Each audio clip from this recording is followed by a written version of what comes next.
Hi guys, welcome to Practical Maintenance. In this video we're going to look at a Radicon gearbox. And this is a reduction gearbox. It will contain a worm screw or worm shaft and a worm wheel. It's used to reduce speed, increase torque and change the directions of drive, and it's used in countless applications from window wipers to bandsaws to the example we have here, which is from a crane. But once you recognise these, you will start to see them everywhere. They're very common. So this is the example we'll be looking at today. Now it's very well made. I love these older machine components. It's a solid casting. It's old Imperial stuff, which I like working on. Really fantastic bit of kit, and it's in really good condition despite a rather horrible looking paint job. So here's just another view from it. Now you can see here we've got the central input shaft and a dual output either side of the gearbox. I believe this came off a crane cross travel, and I believe you would have probably had a brake drum connected to the sort of central input shaft as well as the motor as well. I think it would have been probably a thrust brake, something like that. Just another view of the front and the sides of it. So just at the side here you can see the bearing cover on one of the output shafts.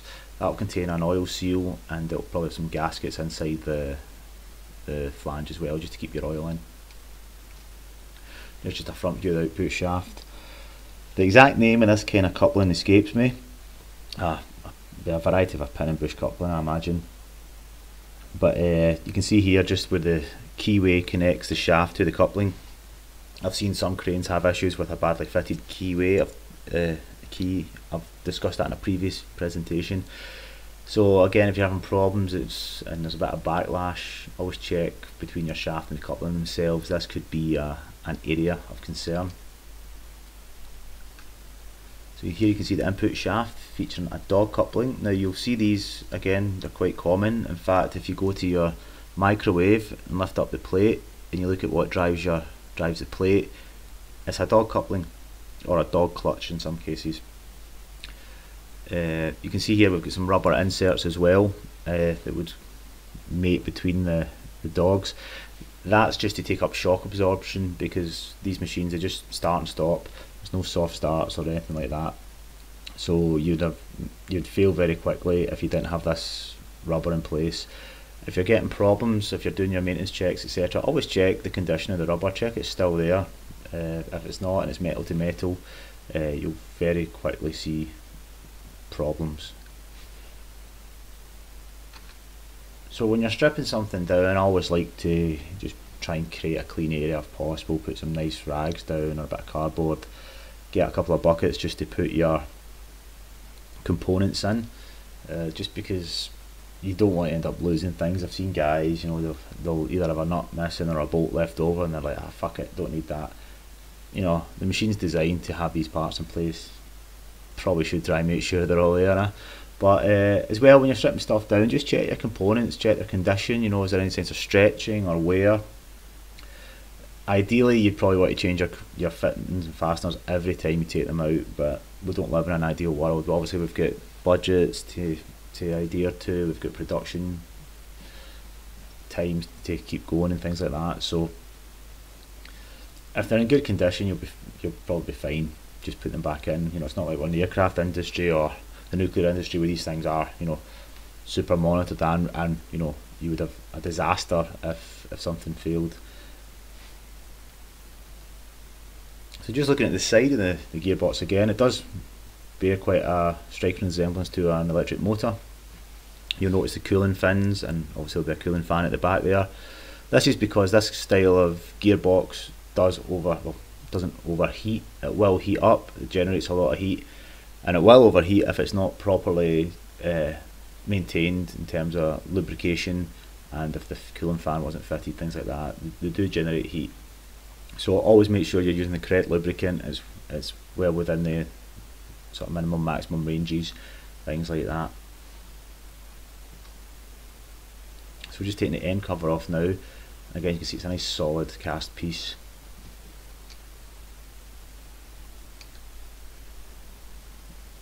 So as well, the cooling fan itself was cast aluminium, which is quite cool to see. I don't often see that on newer machines. It's often a plastic cooling fan.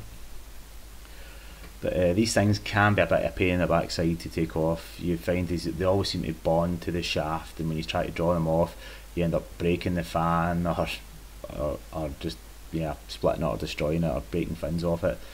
They're a bit of a nightmare, so if you can avoid taking them off, I would probably suggest you do that. It's not always possible depending on the fault, however. There's just another little side view. You can see the two nuts on the studs that hold the top half of the casing to the bottom half. So when we're stripping down, try and use the correct spanners if possible. My particular industry, there's a lot of older Imperial stuff, and I love working on it. I feel it, it's just it's to a sort of more romantic bygone age of engineering, back when Britain really were probably pioneers and world leaders in terms of just industry. So it was one of the first things I got was a set of Imperial spanners, and I love trying to sort of pass on this knowledge and love of all things Imperial to sort of apprentices and encourage them to get their own set, because it's important to use the right tools, because it does crop up from time to time, even in newer machines if they come from the States. And if you're not using the right kind of spanners, obviously you'll start to round nuts and bolts, and you might get away with it once, but then the next guy that has to go to it's got to deal with that problem. So just out of good practice and respect for your colleagues and the machines, try and use the right stuff. Also, if you can, use the spanners the right way. So you can see here the small jaw on the open end is facing the direction of rotation, simply because that's just the way it's designed to be used. It's less likely to slip like that. Best practice then, if it's not going to slip, you're not going to round the edges or bash your knuckles. It's especially more important when you're using a shifting spanner, because the adjustable jaw is weaker and it's more likely to open up and slip as well. So good habit to get into, but I know in the real world it's not always possible. So if you're going to use the ring end and the combi spanner, it's very useful. It gives you a bit better grip as well. Sometimes you're going to need to maybe shock a bolt to get it free, so you might want to use a hammer. Don't hit the ring, because you can end up splitting it and damaging your tools. If you're going to do that, put the ring onto the nut or bolt and shock the open end. It's just a bit more forgiving. That's my top tip. So the gearbox had a reduction, I think it was approximately 13:1. I think it was actually 12.75:1. As you can see, turning the input shaft, that's turning quite fast, whereas the output was slowly. And then reversing it, you can see we're hardly turning the lower shaft here, and the cooling fan's gearing at Yaldi.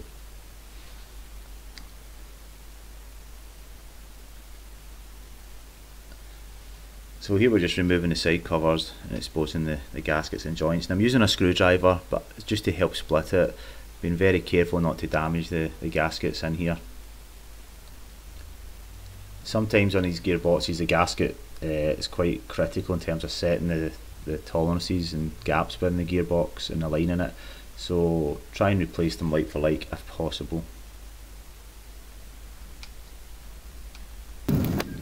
So here I've just got my young apprentice here, so obviously struggling to get the bolt out. Another top tip is use your spanner to extend it to create a bigger lever to help you get your bolt out. So I'm just letting him work this out for himself, but he does eventually get it, and there you go. So he's just using that to give him more leverage, and then boop, there you go, another top tip.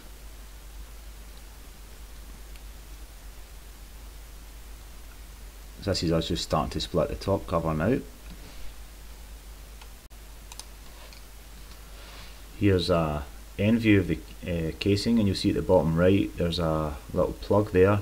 That's for your oil sump, so when you're doing your oil changes you would obviously remove that. These are very often BSP, British Standard Pipe fittings, and these are still quite in common use today on a lot of machines, on your pneumatics, hydraulics, things like that. So even if you have a machine that's all metric nuts and bolts, quite possibly still a BSP fitting. So that's something to watch out for if you're changing components and selecting spanner sizes and things like that. So we've got the top cover off here, and you can actually see the worm wheel here. So as you can see, it's made of bronze, and it's got quite a lot of oil in the teeth. That's just because we've been rotating it as we've been going along. So we've got a wee turn. So basically what's meant to happen is, as the gearbox turns, it will pick up oil that's gathered in the bottom of the casing and just splash it about inside. No fancy pumps and things like that here. It's all quite basic, but very cool. So as you can see, there's also a little channel that runs along here, and that actually is designed to catch oil that's splashed about and feed it to the bearings. I just thought it's a really cool little way. Obviously maybe back when this was made they didn't have sort of small components, small pumps, things like that. They're probably really expensive. It's quite a cool way to just get lubrication to all the components. Something to watch out for though is if a machine like this has been lying dormant for quite a while, a lot of the oil's probably gathered at the bottom of the casing. So your bearings, your gears, things like that won't have much, if any, lubrication in them. So if you're using a machine, especially an older machine that's been dormant for a period, it's maybe best to give it a little run just to warm it up, spread the oil around, and make sure your components are lubricated before putting it under any heavy load. Ideally though, you would maybe have a maintenance schedule where someone is periodically moving the machine just to keep the oil circulated. It's good practice as well just to keep machines moving and parking them or somewhere else, or put them in a different position, just to keep moving the load from the bearings and components so it's not sitting in the one place the whole time, because you can actually get this thing, it's called I think it's false Brinelling, where if a machine's sitting in one position for a while and there's perhaps some kind of vibrations or anything going on within the area, it can lead to like dimples and that forming within the load bearing surfaces, and it, can give you failures. So it's always good practice just to turn things over periodically, as you would your car. If it was parked for months, you'd take it out, maybe give it a drive, charge the batteries, just keep everything moving, keep them from seizing up, things like that. Good practice. Just something I noticed as well is you can see a little bit of discoloration on the shaft here. That's possibly just due to contact with the oil seal and the end cover, but the components themselves seem fine. We didn't notice any leaks from the oil seal. The bearings felt really fine when they were turning. I mean, overall, if you look at this, it's in really good condition. That's what I love about these old components, is they're so well made. They're obviously heavy duty casting, but they're solid, and you can look inside because the oil is just being splashed about it. There's hardly any corrosion. It's in great condition. Obviously Radicon are, I believe they're still on the go. I've seen newer gearboxes with their name on them, and you know what, they're absolutely fine. I'm sure they're probably more efficient and a lot better than these older things, but there's just something about the old machines where just because they're so solid and so well made, they just seem to last forever, and you can get away if maintenance isn't getting done as much as it should be. They're a lot more forgiving, and to me they're just a pleasure to work on. So here we can see the worm screw, or the worm shaft. Now I'll ask you to note that if you look at the top there, it's actually got multi-start threads on it. So when you're talking about these reduction gearboxes, you're, generally speaking, a normal bolt, for example, has one thread on it, and in relation to a worm screw, each thread counts as a tooth in your gear ratio. So in this case we've got a multi-start, so I think it was 3, so if we rotate it here you'll see them turning, so that counts as 3 teeth instead of 1. So it just changes your reduction ratio. It's not quite as harsh as it would be if it was just going from like 50 to 1. So as you can see, you've got your several starts there. I mean, just looking at it, if you didn't look at the top or bottom, you probably couldn't notice it, but it's again something to watch out for, and you will see multi-start threads on a lot of components, especially older machines. I've experienced them on the